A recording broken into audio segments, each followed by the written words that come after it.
নাম শুনতে বসেছেন। জগন্নাথ দেব চলে গিয়েছে মাসির বাড়ি, 7 দিন থাকবেন। আর জগন্নাথ দেব, বলরাম আর সুভদ্রাজিও যখন নেমে মাসির বাড়িতে প্রবেশ করছিলেন, কালকের রথের খবর পরশুদিন দেখলাম আমি, রথের দিন, যে বলদেবের বিগ্রহ বলরামচন্দ্র রথ থেকে পড়ে গিয়েছে, অনেক পান্ডা আহত হয়েছে।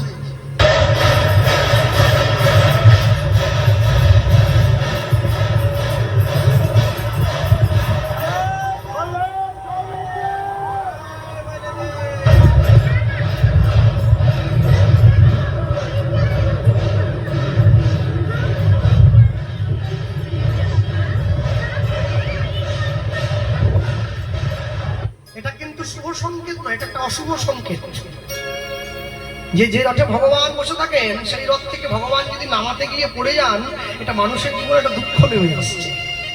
হ্যাঁ, কেন বলুন তো? মনে রাখবেন, রথের দড়িটা তখনই টানা সার্থক হবে, রথের দড়ি তখনই টানা সার্থক হবে যদি রথটা যেমন ভাবে দড়ি টেনে এগিয়ে যাচ্ছে, ঠিক তেমনি করে মানুষের জীবন রথটা যদি দারিদ্রতার সঙ্গে লড়াই করে সুখের পথ দেখতে পায়, তবে দড়ি টেনে নেওয়া সার্থক হয়, না হলে হয় না। এত মানুষে পুরীতে গিয়েছে, এত মানুষে ছুটে গিয়েছে রথ টানার জন্য, 15 থেকে 20 লক্ষ মানুষ হয়েছে। সবার মন কি জগন্নাথের দিকে ছিল নাকি? সবার মন জগন্নাথের দিকে নেই। কেউ কার সঙ্গে মারামারি করতে গেছে, কেউ লোক দেখতে গেছে।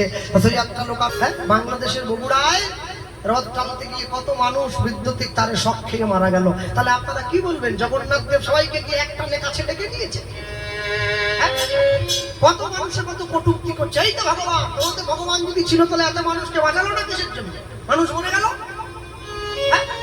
ভগবান যদি থাকতে মরবে কেন? ভগবানের জন্য তো দিয়েছে, তাহলে মরলো কিসের জন্য? ভগবানকে এটা বলেছে, তোমরা লোহার চাকা দিয়ে রথ তৈরি করে লোহার চাকা বানিয়ে তাতে বসিয়ে আমাকে টেনে নিয়ে যাও। স্কন্দ পুরাণে পড়ে দেখবেন জগন্নাথ দেবের রথের বর্ণনা দেওয়া আছে। জগন্নাথ দেবের রথের যে চাকা নির্মিত হয়, সেই চাকাটা লোহার মতো শক্ত বলা হয়েছে, কিন্তু তৈরি করতে হবে কাঠ দিয়ে, লোহা দিয়ে নয়। পুরীতে এত বড় রথ, ওটা বিশ্বের শ্রেষ্ঠ রথ, সেই রথের চাকা কাঠ দিয়ে তৈরি হয়। শুধু তাই নয়, রথের যে একটা কাঠের সঙ্গে একটা কাঠের জোড় দেওয়া হয়েছে, জোড়টা পর্যন্ত লোহার পেরেক দিয়ে হয়নি, কাঠের গুজি বা কাঠের খিল দিয়ে হয়েছে। আর আমি সামান্য একটু সুবিধার জন্য রথের চাকাটাকে লোহা দিয়ে তৈরি করলাম, তাহলে আমার ভুলে আমি ভগবানকে নিজের মতো করে সস্তা বানিয়ে নিয়েছি, আমি আমার মতো করে ভগবানকে ব্যবহার করছি। এবার আমার যদি বিপদ হয়, আমি বিপদের আঙুলটা ভগবানের দিকে তুলে দিলাম যে দোষটা তোমার।